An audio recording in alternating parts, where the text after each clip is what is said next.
اس پر پوری طرح قادر ہے، پوری طرح قدرت رکھتا ہے۔ فرمایا الذی خلق الموت، وہ جس نے موت کو خلق کیا، والحیات، اور جس نے زندگی کو بنایا، کس لیے؟ لیبلوکم ایکم احسن عملا، تاکہ تمہیں آزمائے کہ تم میں سے کس کا عمل بہتر۔ موت اور حیات، پیدا ہوتا ہے انسان، جوان ہوتا ہے، بڑا ہوتا ہے، پڑھائی کرتا ہے، کاروبار کرتا ہے، پتہ نہیں کون سے بد و جزر زندگی میں دیکھتا ہے، تو اللہ نے فرمایا اس کا ایک مقصد ہے۔ مقصد یہ ہے کہ پتہ چلے تم میں سے اچھے عمل کون کرتا ہے، تو ہم یہاں عمل کرنے آئے ہیں۔ قیامت کے دن جو بات ہوگی وہ اعمال کی ہوگی، مکان جائیداد کار کوٹھی کی بات نہیں ہوگی۔ تو اعمال، اچھا عمل، احسن عملہ کے تحت مفسرین نے لکھا ہے کہ کام نیکی کا جب بھی کرو ذرا زیادہ ہی اچھا کر کے کرو۔ وضو کرو تو سونا کر کے کرو، نماز پڑھو تو ذرا آج گئے پڑھنی جو ہے تو اب ذرا سونی کر کے پڑھو۔ قرآن شریف کی تلاوت کرو تو ذرا پیاری کر کے، ذرا۔ میں مدرسے کے بچوں کے ساتھ کبھی کبھی بیٹھتا ہوں، ان سے بڑا کچھ سیکھنے کو ملتا ہے، تو کبھی کوئی بات ان کو کہنے کا بھی موقع ملتا ہے، تو میں انہیں کہا کرتا ہوں کہ ہمارے بزرگ، میری اماں جی جب قرآن مجید کھولتی تھی نا، تو جو وہ رنگ تھا نا بزرگوں کا، حالانکہ وہ حدیثوں میں ہم نے نہیں دیکھا، لیکن وہ کبھی ہم جا کے کوئی بات کرتے تھے نا، تو تلاوت کے دوران تو وہ جلدی سے منہ پہ انگلی رکھتی تھی کہ چپ کرو میں قرآن پاک پڑھ رہی ہوں، اور پھر شنیل کا غلاف، اور پھر اس غلاف کو علیحدہ چومنا، قرآن پاک کو علیحدہ چومنا، اور پھر اس کو ریل میں رکھنا، اور پھر کئی کر کے۔ تو ہم جو آج ہیں تو ہم اس عمل کو اتنا اچھا کر کے نہیں کرتے، بس ٹھیک ہے ہر وقت ہاتھ میں قرآن مجید رہتا ہے تو وہ رویہ نہیں، تو کام کرنا ہے تو اس کو کیا کریں؟ اچھا کر کے کریں، ذرا مزیدار کر کے کریں، عمل کریں تو ذرا بہترین عمل کریں۔ لیکن نبی کریم نے یہ نہیں فرمایا کہ میں تمہیں اخلاق سکھانے آیا ہوں، فرمایا میں اخلاق عالیہ کی تکمیل کرنے آیا ہوں۔ یعنی جو بڑا اخلاق ہے نا، احسن ترین عمل، اس کا میرے نبی پاک نے درس ارشاد فرمایا ہے۔ اس کا ایک صحابی نے پوچھا یا رسول اللہ صلی اللہ تعالی علیہ وسلم، بہترین عمل کون سا ہے؟ بہترین عمل؟ تو حضور نے فرمایا بہترین عمل اس بندے کا ہے عمر لمبی ہو پر کام سارے ہی اچھے ہوں۔ یعنی تو احسن طریقے سے زندگی گزارے، اچھے طریقے سے تیرا وقت گزرے۔ تو عمل جب بھی کرے نا، دیکھیں نا، صدقہ اور خیرات کرنا ہے تو تانگ آ کے بھی تو کرنا ہی ہے نا، اور غریب کو 10 چکر گھر میں لگوا کے بھی تو کرنا ہی ہے نا، اس کو 6 دفعہ ڈانٹ کے بھی تو کرنا ہی ہے۔ تو کرنا ہے تو لہذا صحیح کر کے کر دو۔ مطلب وہ گھر میں خاتون خانہ نے کپڑوں کے لیے پیسے مانگ لیے تو 1.5 گھنٹے کے لیکچر کے بعد بھی تو دینے ہی ہے نا، کیا خیال ہے آپ کا؟ تو اگر وقت پہ دے دیے جائیں تو چلو معاملہ ذرا، یا تو نہ دیں، بات ختم ہو گئی۔ تو اگر آپ نے 1.5 گھنٹے کے شدید احتجاج کے بعد بھی دینے ہی ہیں تو پھر یہ ہے کہ عمل کو اچھا کر کے کر لیں، ذرا اس میں خوبصورتی رہتی ہے۔ اللہ تعالیٰ سمجھنے کی توفیق عطا فرمائے۔ بڑے خوبصورت مضامین ہیں اس سورہ مبارکہ میں۔ آیت نمبر 19 میں اللہ نے فرمایا کہ کیا انہوں نے اپنے اوپر کبھی پر پھیلائے اور کبھی پر سمیٹے ہوئے پرندوں کو نہیں دیکھا؟ کیا تم نے کبھی دیکھا نہیں کچھ پرندے اوپر اڑتے ہیں تو پر پھیلائے ہوتے ہیں اور کچھ نے پر سمیٹے ہوتے ہیں؟ تو فرمایا ان کو فضا میں رحمان کے علاوہ کو روک نہیں سکتا، صرف ایک رب رحمان ہے جس نے انہیں فضا میں۔ یار جہاز آپ نے دیکھا ہے، اسے کون روکتا ہے؟ آپ یقین کریں کبھی اس پہ بیٹھا بندہ غور کرنے لگ جائے نا میں کہاں ہوں، تو ہو سکتا ہے پریشان ہو جائے۔ کون روک کے رکھتا ہے اسے؟ تو فرمایا یہ رب کی قدرت ہے، جہاں چاہے جس کو چاہے وہیں کھڑا فرما دے۔ یہ اللہ تبارک و تعالیٰ کی قدرت ہے۔ آیت نمبر 20 میں اللہ کی مدد کرنے اور رزق عطا کرنے کا بیان ہے کہ اللہ مدد بھی کرتا ہے تمہاری اور تمہیں رزق بھی عطا کرتا ہے۔ آیت نمبر 23 میں فرمایا کہ اللہ وہ ہے جس نے تمہیں پیدا کیا، تمہیں سننے، دیکھنے اور سمجھنے کی صلاحیتیں عطا کی، مگر بندے بڑے کم ہیں، بڑے کم بندے ہیں جو اللہ کی نعمتوں کا شکر ادا کرتے ہیں۔ یہ سوچنے سمجھنے کی صلاحیت آپ کے خیال میں چھوٹی نعمت ہے؟ بہت بڑی نعمت ہے۔ آپ یقین کریں بعض لوگوں کے پاس سارا کچھ ہوتا ہے لیکن شعور کی دولت نہیں ہوتی۔ تو یہ بہت بڑی نعمت ہے، اس کا بھی اللہ کی بارگاہ میں شکر ادا کیا کریں۔ جب اللہ کو عقل شعور دے دے تو دوسروں کو بیوقوف سمجھنے کی بجائے نا اس نعمت پر اللہ کا شکر ادا۔ آگے سورہ قلم ہے، اس سورہ مبارکہ کے اندر اللہ تبارک و تعالی نے نا قسمیں ارشاد فرمائیں، اور قسم کھا کے کہا کہ محبوب آپ کوئی مجنون نہیں، آپ کو دیوانے نہیں، یقیناً آپ کے لیے ایسا اجر ہے جو کبھی ختم نہیں ہوگا۔ اور پھر فرمایا وَإِنَّكَ لَعَلَىٰ خُلُقٍ عَظِيمٍ، محبوب جتنے عظیم الشان اخلاق تھے نا ان سب کا ہم نے آپ کو مالک بنا دیا ہے۔ یہ اعلیٰ لفظ اصطلاح ہے، قبضے کے معنی میں آتا ہے عربی میں۔ فرمایا ہم نے آپ کو اخلاق عالیہ کا مالک بنا، جتنے اچھے اخلاق ہیں ان سب کا اللہ نے نبی پاک کو مالک۔ اور سب مفسرین نے بڑا کچھ لکھا، پر بریلی کے امام نے ایک جملہ لکھا تو بڑا ہی شاندار لکھا۔ اعلیٰ حضرت فرمانے لگے کہ اخلاق یہ نہیں کہ جو کام اچھا تھا وہ نبی کریم نے کیا ہے، بلکہ فرماتے ہیں جس جس کو حضور نے کر دیا وہ اچھا ہو گیا، جس جس کو حضور نے کر دیا وہ اچھا۔ فرماتے ہیں رسول کریم کا مسکرانا بھی اچھا ہی ہے، اور کبھی دین کی مخالفوں پر ناراض ہونا بھی اچھا ہی ہے۔ نبی پاک علیہ السلام کا بدر میں تلوار اٹھانا بھی اچھا ہے، اور رسول کریم صلی اللہ تعالی علیہ وسلم کا فتح مکہ کے دن معاف کر دینا بھی، یہ سارا کچھ ہی اچھا ہے۔ بس جس کو حضور جب کرتے گئے وہ اچھا ہوتا گیا۔ اور حضرت عائشہ صدیقہ رضی اللہ تعالیٰ عنہ سے جب کسی نے پوچھا تھا کہ بتائیے نبی کریم علیہ السلام کے اخلاق عالیہ کیسے تھے، تو حضرت عائشہ صدیقہ کہنے لگی تم نے قرآن نہیں پڑھا؟ سارے اخلاق جو قرآن میں ہیں وہ سارا میرے رسول پاک کا اخلاق ہی ہے، وہ سارا میرے نبی کریم علیہ السلام کا اخلاق ہی ہے، وہ سارا اخلاق ہے رسول پاک سید عالم صلی اللہ تعالی علیہ وسلم۔ تو پھر اس سے آگے جا کے نا آیت نمبر 8 سے اللہ تبارک و تعالی نے رسول کریم صلی اللہ علیہ وسلم کو فرمایا کہ کفار چاہتے ہیں کہ دین کے معاملے میں آپ ان سے بے جا رعایت برتیں، آپ ان پر آسانی کریں، کھلی چھٹی دے دیں، اور جواب میں وہ بھی رعایت کریں گے۔ فرمایا ایسا نہیں ہو سکتا، حق پر کوئی سمجھوتا نہیں ہو سکتا۔ اس کے بعد ایک دشمن رسول صلی اللہ علیہ وسلم، مفسرین نے اس کا نام ولید بن مغیرہ لکھا ہے، اس نے نبی پاک علیہ السلام کی گستاخی کی تھی، تو اللہ نے اس کے 9 کبھی باتیں قرآن میں بیان کی، بڑی باتیں ارشاد فرمائی۔ فرمایا جھوٹی قسمیں کھاتا ہے، نکتہ چینیاں کرتا ہے، سخت منع کرنے والا ہے بلائی سے، اور حد سے بڑھنے والا ہے، اور آخر میں فرمایا اتلم بعد ذالک زنیم۔ فرمایا یہ نا ہے ہی بد اصل، اس کی اصل میں ہی مسئلہ ہے۔ یہ کتنی سخت بات ہے، جب نبی کریم کے بے ادب کی بات ہوتی ہے تو پھر باتیں سخت ہی ہوتی ہیں۔ یہ قرآن مجید نے سخت باتیں فرمایا کہ یہ اس کی اصل میں ہی مسئلہ ہے محبوب۔ اس نے ایک بات کی تو اللہ کریم نے 9 اس کی کبھی اوصاف بیان فرمائے۔ اس لیے اعلیٰ حضرت نے کہا تھا دشمن احمد پہ شدت کیجئے، دشمن احمد پہ شدت کیجئے، ملحدوں سے کیا مروت کیجئے، شرک ٹھہرے جس میں تعظیم حبیب، اس برے مذہب پہ لعنت کیجئے، اس برے مذہب پہ لعنت کیجئے، اور جو نہ بھولا ہم غریبوں کو رضا، ذکر اس کا اپنی عادت کیجئے۔ آگے پھر سورۃ الحاقہ، اس سورہ مبارکہ کے شروع میں قیامت کے حق اور یقینی ہونے کو بیان کیا گیا ہے، پھر قوم سمود اور قوم عاد اور فرعون پر نازل ہونے والے عذاب کا ذکر ہے۔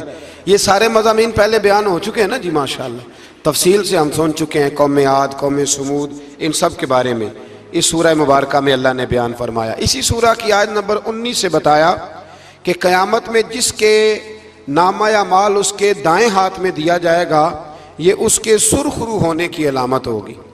جس کے سیدھے ہاتھ میں نامہ اعمال دیا جائے گا مطلب ہوگا کہ کامیاب ہو گیا، اور وہ افتخار کے ساتھ لوگوں سے کہے گا، بڑے فخر کے ساتھ کہے گا کہ آؤ میرا نامہ اعمال پڑھو۔ اس کے برعکس جس کا نامہ اعمال اس کے بائیں ہاتھ میں دیا جائے گا، یہ اس کی رسوائی کی علامت ہوگی۔ اس کی رسوائی کی علامت ہوگی، اور وہ کہے گا کاش میرا نامہ اعمال دیا ہی نہ جاتا اور موت کے ساتھ ہی میرا قصہ ہمیشہ کے لیے ختم ہو چکا ہوتا۔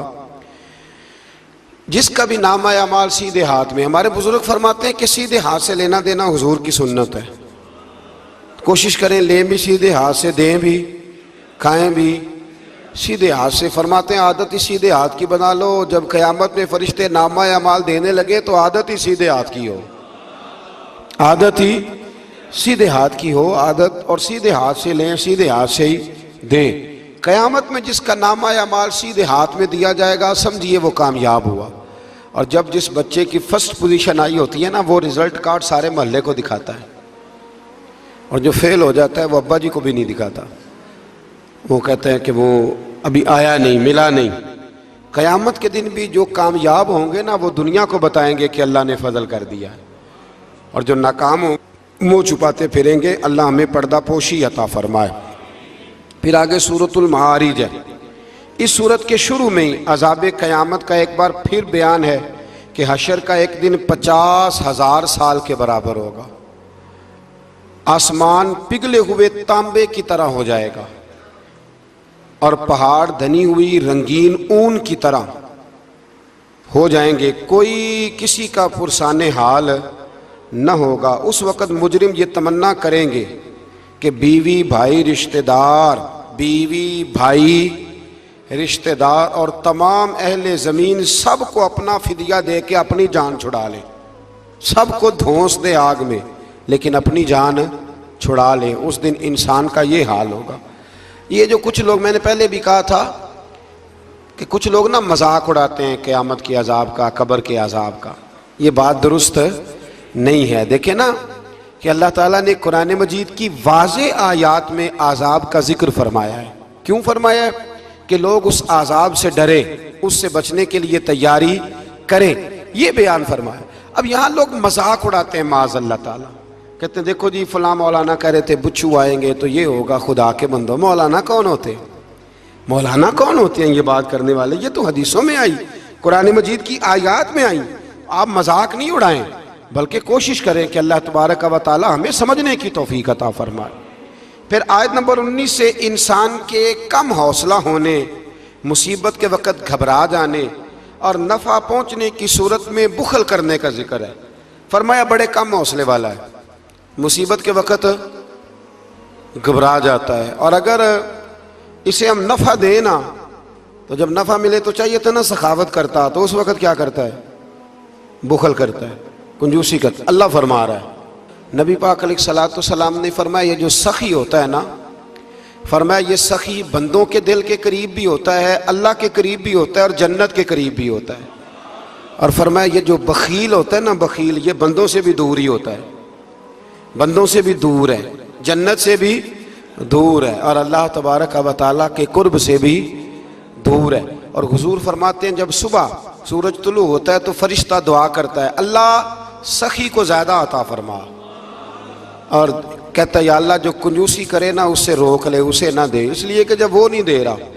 بڑی خوبصورت مثال علامہ اسماعیل حقی نے لکھی ہے۔ آپ فرماتے ہیں کنویں سے سارا پانی ختم ہو جائے تو نیچے سے تازہ آ جاتا ہے، اور اگر پانی ختم نہ ہو اندر ہی پڑا رہے تو باسی ہو جاتا ہے۔ تو ایسا ہونا چاہیے کہ ایک دفعہ سارا پانی ختم، میں آپ کو سارا مال صدقہ کرنے کو نہیں کہہ رہا، لیکن حضرت ابوبکر صدیق نے کئی دفعہ یہ کام کیا۔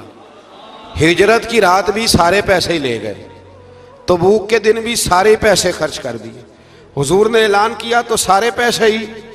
مولانا حسن رضا صاحب فرمایا کرتے تھے اعلیٰ حضرت کے بھائی، بیاں ہو کس زبان سے مرتبہ صدیق اکبر کا کہ محبوب خدا محبوب ہے صدیق اکبر کا، اور لٹایا راہ حق نے گھر کئی بار اس محبت سے کہ لٹ لٹ کر حسن گھر بن گیا صدیق اکبر کا، لٹ لٹ کر حسن گھر بن گیا صدیق اکبر کا۔ تو کنجوسی سے بچنے کی کوشش کریں۔ ہاں اسلام فضول خرچی سے منع کرتا ہے، فضول خرچی نہیں کریں، لیکن جہاں خرچ کرنا ہو وہاں سے کنجوسی بھی نہ کریں۔ پھر اس سے آگے سورہ نوح کا ذکر ہے۔ اس سورہ کے شروع میں ہی نوح علیہ السلام کا اپنی قوم کی طرف مبعوث ہونے پر قوم کو اللہ کی عبادت کی دعوت دینے اور گناہ چھوڑنے کا ذکر ہے۔ پھر حضرت نوح علیہ السلام نے جو اپنی قوم کے بارے میں اللہ سے فریاد کی کہ اللہ یہ نہیں مانتے، پھر عذاب آیا، تو اس ساری بات کا اللہ نے سورہ نوح کے اندر ذکر فرمایا۔ پھر آگے سورۃ الجن ہے، سورہ جن۔ میں نے آپ کو پچھلے کچھ اسباق میں بھی بتایا تھا کہ جن نبی کریم علیہ السلام کے غلام تھے، حضور کا کلمہ پڑھتے تھے۔ جنات مسلمان ہوتے ہیں، بلا وجہ کسی کو تنگ نہیں کرتے۔ ہمارے ہاں جتنا شور ہے نا جنات کے آنے کا، اتنے آتے نہیں، اتنا کالا جادو ہوتا نہیں جتنا کہ ہم لوگوں نے سمجھ لیا ہے۔ قرآن مجید کی آخری 2 سورتیں پڑھیں، اللہ اپنی رحمت فرمانے والا ہے، اللہ کرم نوازی کرنے والا ہے۔ اس صورت میں اس امر کا بیان ہوا ہے کہ جنات جو تھے وہ عالم بالا میں خبروں کی سن گن کے لیے، خبریں تلاش کرنے کے لیے جایا کرتے تھے، مگر اب وہ وقت آ گیا ہے کہ عالم بالا میں ان کا داخلہ بند کر دیا گیا ہے۔ ایک وقت تھا کہ جنات خبریں سننے گننے کے لیے چلے جاتے تھے، اب ان کا داخلہ اب وہاں کی خبریں بتا سکتے، یعنی کوئی بابا جی اگر کہہ دینا کہ مجھے جن نے بتایا ہے کہ تیری اتنی روزی ہے، اتنی باندھ ہے، تب تو مر جائے گا، تو یہ بات اس لیے درست نہیں کہ اب جنوں کا وہاں جانا ویسے ہی بند ہو گیا۔ تو اب بابا جی تو آپ کو پتہ ہے نا، یہ بھی کہہ دیتے ہیں اللہ ماشاءاللہ کہ وہ چیزیں پیسے مانگتی ہیں، یعنی بڑی بڑی عجیب فلسفے کے ساتھ نا وہ چیزیں پیسے مانگتی ہیں۔ تو میں نے کہا مطلب چیزوں کا پیسے مانگنا تو سمجھ میں نہیں آتا، یا پھر کوئی ایسی بات بتا دی جاتی ہے کہ جس سے وہ پیسے دینے والا ماحول بن جاتا ہے۔ تو فرمایا اب ان کا وہاں جانا بند ہے، اور جو بھی جاتا ہے محافظ ان کا راستہ روک لیتے ہیں، اور آگ کے گولے ان پر برسائے جاتے ہیں اگر آسمانوں پر جانے کی جن کوشش کریں۔ جنات نے مشورہ کیا کہ پورے روئے زمین کا جائزہ لے کے دیکھیں آخر یہ سارا منظر کیوں تبدیل ہو گیا، تو ضرور کوئی بڑی تبدیلی آئی ہے۔ حضرت ابن عباس رضی اللہ تعالیٰ عنہ نے بیان کیا کہ ان کی ایک جماعت مکے کی طرف گئی، اور وہاں نبی پاک علیہ السلام عکاظ کے بازار میں اپنے اصحاب کو صبح کی نماز پڑھا رہے تھے۔ انہوں نے یہ قرآن سنا، اور پھر جن جا کے دوسروں کو کہنے لگے کہ ایسا قرآن سن کے آئے ہیں کہ جیسا کبھی نہیں سنا۔ تو آؤ پھر محبوب کریم کی بارگاہ میں چلتے ہیں، خود بھی مسلمان ہوئے اور اپنی قوم کو بھی اسلام کی دعوت دی۔ اس کی آیت نمبر 26 میں اللہ تبارک و تعالیٰ نے فرمایا، یہ سورہ جن جو ہے نا، اس کی آیت نمبر 26، اللہ کریم نے ارشاد فرمایا عالم الغیب فلا یظہر علی غیبہ احدا، فرمایا غیب کا جاننے والا اپنے غیب پر کسی کو مطلع نہیں کرتا، غیب کا جاننے والا آگاہ نہیں کرتا اپنے غیب پر کسی کو بھی۔ آگے فرمایا الا من ارتضی من رسول، لیکن اپنے رسولوں میں سے جس کو پسند کرتا ہے اس کام کے لیے چن لیتا ہے۔ کسی عام بندے کو غیب پر مطلع، یہ آیت نمبر 26 میں نے کتنی دفعہ یاد کرائی آپ کو؟ تو بھئی عقائد جو ہوتے ہیں وہ جب سے ہم قرآن مجید پڑھ رہے ہیں جگہ جگہ عقائد آئے ہیں اہل سنت کے، جگہ جگہ آئے، تو آپ سمجھے نا کہ یہ عقیدہ جو ہوتا ہے یہ شعر سے ثابت نہیں ہوتا، یہ قرآن حدیث سے ثابت ہوتا ہے۔ شعر تو ایک ذوق کا نام ہے۔ تو فرمایا عام آدمی کو اللہ غیب پر اطلاع نہیں دیتا، پر اپنے رسولوں میں سے جس کو چاہتا ہے اس کام کے لیے چن لیتا ہے۔ تو بتائیے نبی پاک سے بڑھ کے بھی اللہ کسی کو چاہتا ہے؟ حضور نے فرمایا خبردار ہو جاؤ، اس نے مجھے اپنا محبوب بنایا ہے، الا وانا حبیب اللہ، خبردار میں اللہ کا حبیب بن کے آیا ہوں۔ تو علم غیب اللہ نے اپنے رسول کو دیا، اور اس کی برکت سے نبی کریم علیہ السلام نے دین کا بہت سارا کام کیا۔ حبیب کریم علیہ السلام نے بہت ساری باتیں، اور بہت سارے ایسے لوگ ہیں جو صرف حضور کا غیب دیکھ کے ایمان لائے، یعنی ایمان ہی غیب دیکھ کے لائے۔ خود حضرت عباس نبی کریم کے چچا، وہ جب بدر کے لیے آنے لگے نا، وہ آنا اس وقت بھی نہیں چاہ رہے تھے، پر قبیلے اور برادری نے مجبور کر کے انہیں ساتھ تیار کیا۔ وہ آئے نا تو جو گھر میں سونا پڑا تھا نا وہ ایک جگہ پہ چھوڑ آئے، اپنی بیوی کو کہنے لگے کہ میں آ گیا تو نکال لوں گا، اور اگر میں قتل کر دیا گیا تو تو نا نکال کے بچوں پہ خرچ کر دینا۔ تو نبی پاک علیہ الصلوۃ والسلام کے پاس جب یہ قیدی ہو کے آئے تو حضور نے فرمایا چچا فدیہ دو، اتنے پیسے دو چلے جاؤ۔ تو کہنے لگے میرے پاس تو شے ہی کوئی نہیں۔ وہ جو 15 دن عمرے والے وہاں رہتے ہیں نا، وہ 2.5 من کی شاپنگ کر لیتے ہیں، اور جب کسٹم والا کہتا ہے پیسے دو تو تازہ عمرہ کیا ہوتا ہے، کہتے شے ہی کوئی نہیں۔ یہ ظلم ہے، تازہ عمرہ کیا ابھی آئے ہیں، ہاں جی، تو مطلب اتنی وہ خستہ حالی ہو جاتی ہے. یہ میں پریکٹیکل بتا رہا ہوں اللہ کے فضل سے. ایک سے میں نے کہا تو مجھ سے لے لے, کہتا چپ کرو تسی کو بچ بول دے ہو. میں نے کہا مجھ سے لے لو دے دینا, کہتے تو چھڈو. بھائی چھوڑیں, آپ کیوں غلط بات کرتے ہیں. تو بہت سارے بندے ہوتے ہیں جو کہتے ہیں شے ہی کوئی نہیں, بالکل کوئی شے نہیں. ہاں کوئی پلاٹ سستا بک رہا ہو تو پیسے نکل آتے ہیں, پھر کہتے ہیں میں پھڑے نہیں کسی کو لو. بھائی کو کھا جائے گا, چلے ٹھیک ہے آپ چھپائیں اپنی دولت کو, لیکن ان لفظوں کے ساتھ ناشکری کرنا کہ شے ہی کوئی نہیں, یہ معاملہ درست ہے. تو حضرت عباس نے بھی نا نبی کریم کی بارگاہ میں عرض کیا, حضور کوئی شے نہیں, کہاں سے دوں. تو حضور مسکرائے. حضور نے فرمایا چاچا جب گھر سے نکلنے لگے تھے تو وہ اکیلے میں میری چچی کو بلا کے جو پیسے دے کے آئے تھے, اور وہ اس کو کہہ کے آئے تھے کہ میں آ گیا تو میں تمہیں بتاؤں گا کیا کرنا ہے, نہ آیا تو پھر نکال کے بچوں پہ خرچ کر دینا. یہ سن کر حضرت عباس پہ راشا ہوا طاری. یہ سن کر حضرت حفیظ جلندری کہتے ہیں یہ سن کر حضرت عباس پہ راشا ہوا طاری کہ پیغمبر تو رکھتا ہے دلوں کی بھی خبرداری. خیال آیا مسلمان نیک و بد پہچان جاتے ہیں اور محمد آدمی کے دل کی باتیں جان جاتے ہیں. محمد آدمی کے دل کی باتیں جان جاتے ہیں, اور کوئی غیب تم سے نہا ہو بھلا جب خدا ہی نہ چھپا رہا. تم پر کروڑوں درود و سلام جب خدا ہی نہ چھپا رہا. کتنی عجیب بات ہے. یہاں بھی لوگ ترازو لے کے بیٹھے ہیں. اقبال سے کسی نے کہا کہ دو علماء کی بحث ہے, ایک کہتا ہے حضور کو غیب نہیں, دوسرا کہتا ہے آؤ چلیں. تو اقبال کہنے لگے مجھے شرم نہ آئے گی میں وہاں چلا جاؤں جہاں لوگ میرے نبی کا علم تولنے کے لیے ترازو لے کے بیٹھے ہیں, حضور کا علم تول رہے ہو. اقبال کہنے لگے میرے نبی کے تو غلاموں کا علم نہیں تولا جا سکتا, تم حضور کے علم کی بات کرتے ہو. یہ تھوڑا سوچ سمجھ کے بات کرنی چاہیے. اور نص قطعی ہے قرآن پاک کی. ایک دن سجا لیا تھا میرے نبی پاک نے منبر, فرمایا پوچھ لو پھر جو پوچھنا ہے پوچھو. تو حضرت عمر جیسے لوگ اٹھ کے کھڑے ہو گئے, کہا یا رسول اللہ ہم اللہ کے رب ہونے پہ راضی ہیں, آپ کے رسول ہونے پہ راضی ہیں, اسلام کے دین ہونے پہ حضور ہم بڑے راضی ہیں, ہم بڑے راضی. اس لیے یہ تو ایسا مسئلہ ہے کہ اس مسئلے کو دیکھ دیکھ کے لوگ مسلمان ہوئے. تو حضرت عباس کو جب حضور نے ساری بات بتائی نا تو حضرت عباس کہنے لگے فدیہ مرضی کا لے لینا پر پہلے مجھے کلمہ پڑھاؤ. کہا کیوں؟ فرمایا مجھے سمجھ آ گئی ہے وہ بات میرے اور میری بیوی کے علاوہ کسی کو پتہ ہی نہیں, اگر آپ کو پتہ چلی ہے تو یقیناً آپ کو کوئی بتانے والا ہے, تو وہ جو آپ کو بتانے والا ہے نا وہی رب العالمین ہے. تو حضور کا تو غیب دیکھ کے دنیا کلمہ پڑھ جاتی تھی. اس پر بڑی تفصیل سے میں نے ایک دفعہ بات کی تھی, موقع ملا تو وہ ساری روایات ایک جگہ کسی وقت جمع کریں گے انشاءاللہ تعالی, اور آپ کو عرض کریں گے کہ وہ کیا خوبصورت ماجرا ہے. اور اب تو الحمدللہ ایک اور آسانی بھی ہو گئی ہے. میری باتیں کوئی اس قابل تو نہیں تھی, لیکن چونکہ اللہ رسول کے فرامین تھے تو ایک دوست نے لکھنی شروع کر دی, انشاءاللہ جلدی چھپ بھی جائیں گی.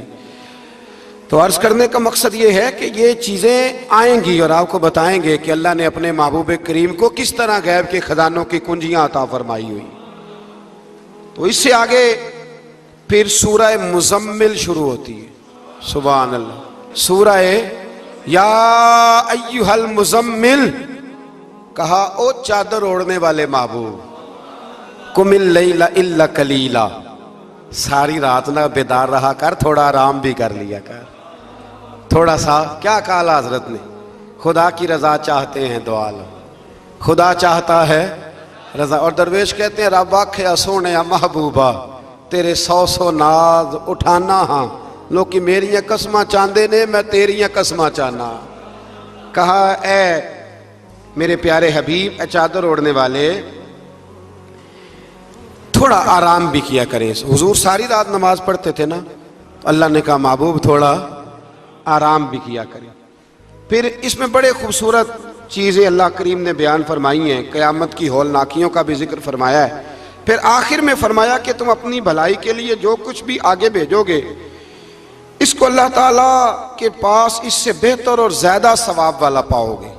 یعنی اس کا معنی یہ بھی ہو سکتا ہے کہ اپنی سوچ سے زیادہ تم ثواب پاؤ گے جو چیز آخرت کے لیے تم بھیجو گے. اور اللہ سے مغفرت طلب کرتے رہو, بے شک اللہ بہت مغفرت فرمانے والا اور بے حد رحم کرنے والا ہے. پھر اس سے آگے سورہ مدثر ہے. مزمل کے فوراً بعد سورہ